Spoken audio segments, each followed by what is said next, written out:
এমন বহু পাপ আছে যে পাপ পৃথিবীর কেউ জানে না, কিন্তু আল্লাহ জানে, তাই না?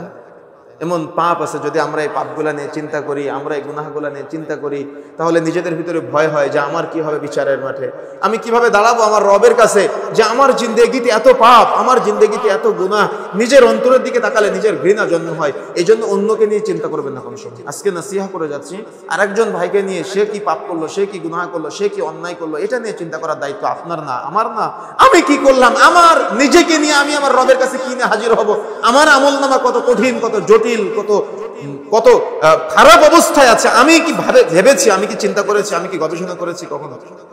কিন্তু আমি অন্যকে নিয়ে সমালোচনায়, অন্যকে নিয়ে চিন্তায়, অন্যের পাপ, অন্যের গুনাহ, অন্যের তার মানে অন্যায় নিয়ে আমার আপনার আত্মসমালোচনা না করে অন্যকে নিয়ে চিন্তা সবসময় বেশি থাকে।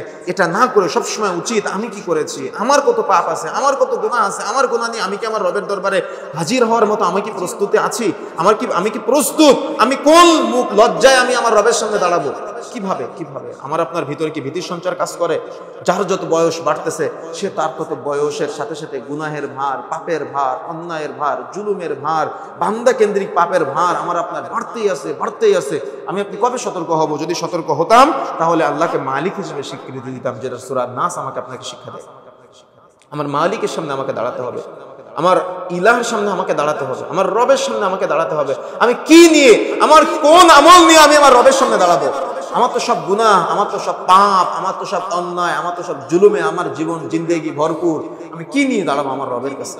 এই চিন্তা করতে হবে। অর্থাৎ সূরা নাস আপনাকে শিক্ষা দেয় আপনি আপনার মালিকের কাছে কি নিয়ে দাঁড়াবেন। ইলাহিন নাস, ইলাহ হিসেবে আল্লাহকে স্বীকৃতি দেওয়া। সূরা নাস আপনাকে শিক্ষা দেয় আপনার যেটা দরকার, যা প্রয়োজন, আপনি সব আপনার রবের কাছে চাইতে হবে। আপনি সাজদায় গিয়ে আপনার চোখের পানি ফেলে দিয়ে আপনি অঝরে কান্নাকাটি করে আপনার রবের কাছে চান। একাকি দুই হাত তুলে আল্লাহর কাছে দোয়া করলে এই হাত আল্লাহ খালি হাতে ফেরত দিতে লজ্জা পায়। আপনি আল্লাহর কাছে চান, সালাতে শেষ রাতে আপনি, অর্থাৎ ফজরের আধা ঘন্টা 25 মিনিট আগে উঠে জাগ্রত হয়ে আপনি 2 রাকাত সালাত আদায় করে আপনি আল্লাহর কাছে কান্নাকাটি করেন, আল্লাহর কাছে চান জীবনের যত পাপ, যত গুনাহ, যত অন্যায় আছে, এই অন্যায় থেকে আপনি আল্লাহর কাছে ক্ষমা চাইতে হবে মারা যাওয়ার আগে।